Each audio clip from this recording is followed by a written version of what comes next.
Your husband has just told you that he doesn't love you anymore. You have my 100% sympathy, and it's a really hard thing to hear, and I wouldn't be at all surprised if you're panicking.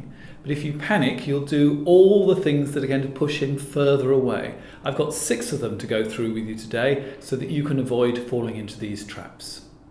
Dismissive. It's so difficult, the idea that he doesn't love you after all the wonderful things you've done to him, that you sort of downgrade what he said. You sort of think, he's going through a bad patch at work, it can't be that bad. It'll be better after the summer holidays. And by dismissing it, you're actually dismissing his feelings, and that's going to make it worse. So please don't keep your head down. Yes. This is slightly better than dismissive because you are actually hearing him. Yes, there is a problem, but you're actually trying to resolve it straight away. Yes, we haven't done much together, but we can do more when the children are back at school.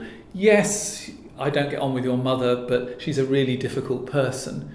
And these buts are all perfectly legitimate, but you're not taking his problems seriously. You're not taking the problems in the relationship seriously. And he'll think if you're not listening, nothing can change. And if nothing changes, he wants to get out of this relationship. Running yourself down. You're taking all the blame. You've been far too preoccupied with the school problems of your youngest daughter, of your mother's ailments, or whatever. And yeah, it's good that you're taking what I would hope would just be your share of responsibility, but it's easy for that to tip over into taking all the responsibility. And you begin to sound a bit like a beaten dog, and I have to say, people don't really like beaten dogs. You're also, by taking all the responsibility, actually making yourself feel really down. And the more down you feel, the more you're likely to overreact and do all the other unhelpful things. So, yep, take some of the responsibility, but not all of it. Talking about your love. It's great to tell your husband you love him. But unfortunately, every time you say to him, I love you, he's reminded that he doesn't love you anymore. You're also asking him to put his feelings to one side, and he'll start saying things like, I can't change my feelings. And you get into a debate about what is love and all sorts of other unhelpful things. So wait until he brings up the subject of love rather than telling him how much you love him. Trying to talk sense. On the face of it, your husband probably does need a good dose of common sense that actually life away from the family is probably going to be worse. It's not going to be the solution to all of the problems just splitting up.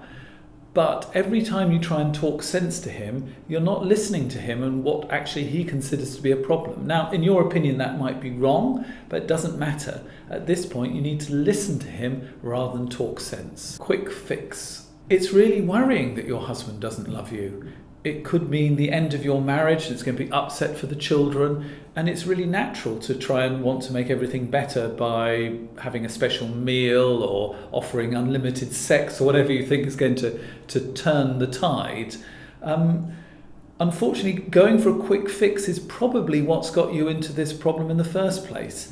There's been all sorts of things that really needed to be talked over that weren't because you provided a quick fix. So please don't add another quick fix into this. Fortunately, there are all sorts of positive things you can do. I've got another video about that, and I've got a whole book on this subject which is called My Husband Doesn't Love Me and He's Texting Someone Else, and I'll explain all about that on my website, www.andrewgmarshall.com.